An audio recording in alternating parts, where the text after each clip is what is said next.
Hello friends, मेरे इस channel Shipra's spectrum of life में आप सबका एक बार फिर अभिनंदन है।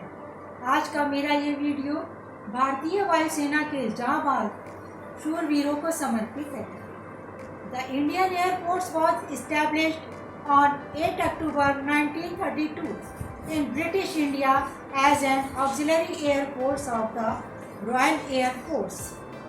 The Indian Air Force is the air arm of the Indian Armed Forces.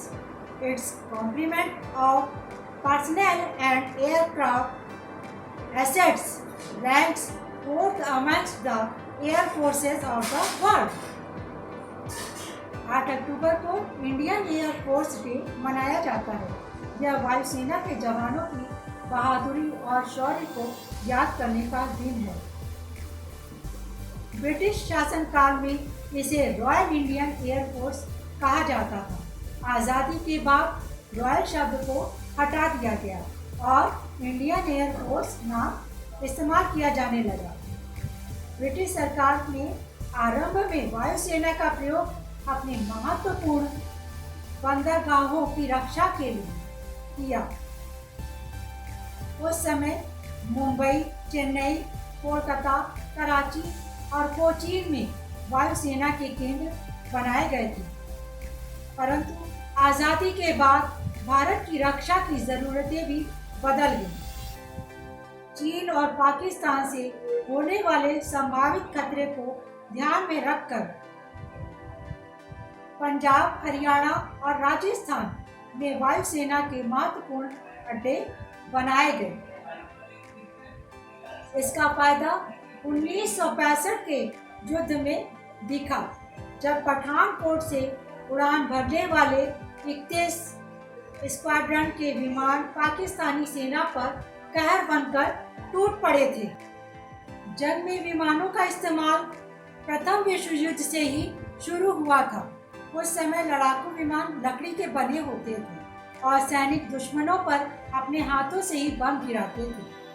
भारतीय वायुसेना की स्थापना के बाद 1 अप्रैल 1933 को वायुसेना के पहले दस्ते का गठन हुआ था, जिसमें 6 RAF ट्रेंड अफसर और 19 हवाई सिपाहियों को शामिल किया गया था।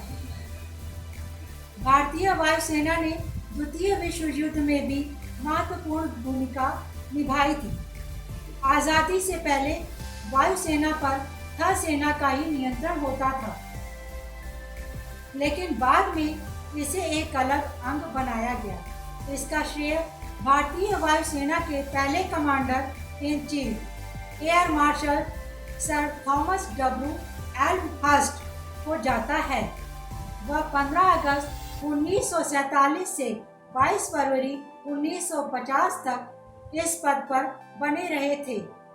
भारतीय वायुसेना का भगवत गीता से भी खास रिश्ता है, क्योंकि इसका आदर्श वाक्य नभः स्पृशं दीप्तम् गीता के 11वें अध्याय से ही लिया गया है।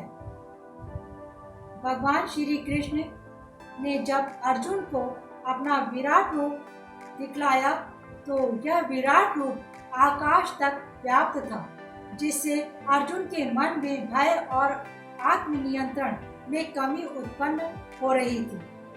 इसी तरह भारतीय वायुसेना राष्ट्र की रक्षा में अंतरिक्ष शक्ति का प्रयोग करते हुए शत्रुओं का दमन करने का लक्ष्य करती है।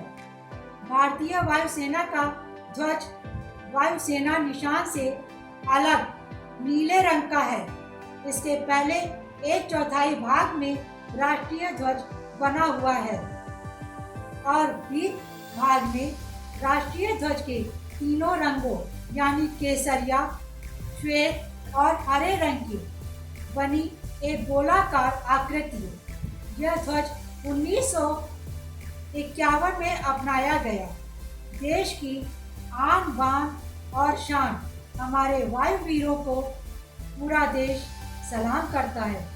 हिंदुस्तानी जमी की रक्षा के लिए आसमान में पहरा देने वाले हमारे वायुसेना के जांबाज जवानों को 8 अक्टूबर की वायुसेना दिवस की शुभकामनाएं। उम्मीद है कि आपको हमारा यह वीडियो पसंद आया होगा। इसी तरह की कुछ नई जानकारियों लेकर हम आपके सामने फिर उपस्थित होंगे। Share your feedbacks and respectful comments. Please like and subscribe also. Thanks for watching.